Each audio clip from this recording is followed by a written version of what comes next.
Magandang gabi po mga kababayan. Welcome po dito sa ating programa na Linawin Natin.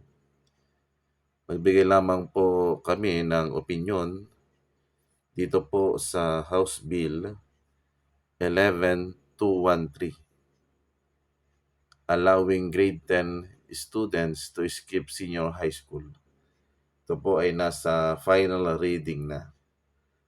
So House Bill number 11213 requires the Department of Education, DepEd, to strengthen the grade 11 and 12 to better prepare student for college or vocational training.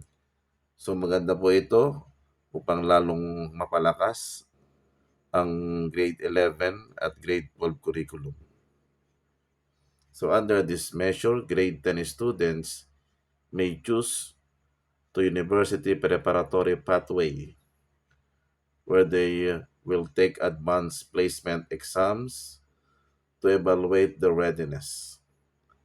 Those who pass will be recognized as senior high school graduates without needing to complete grades 11 and 12. So paano po kaya yung mga hindi makakapasa? Hindi na ba sila pwedeng kumuha ng college degree? For vocational courses na lamang sila?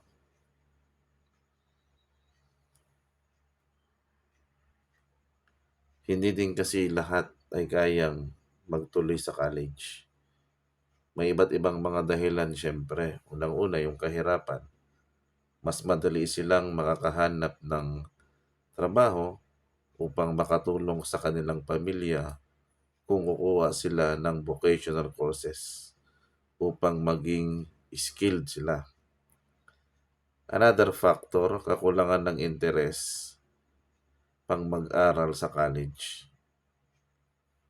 Sana madagdagan sa bawat school ang mga track o yung specialization na pwedeng pagpilian ng mga estudyante. Paano kaya yung maliliit na school sa Nayon? Iisang track lang o isa lang specialization. Sana madagdagan din yung oras ng work immersion ng mga mag-aaral. Lalo na yung mga sa vocational courses para ma-develop talaga yung skill na kailangan nila o sa kanilang specialization na napili. Sinusuportahan po natin ang House Bill na ito at sana makapasa hanggang sa Senado at maging ganap na batas. Maraming pasalamat po sa inyong nakikinig. Mag-subscribe po kayo sa channel po natin. Muli po, maraming salamat.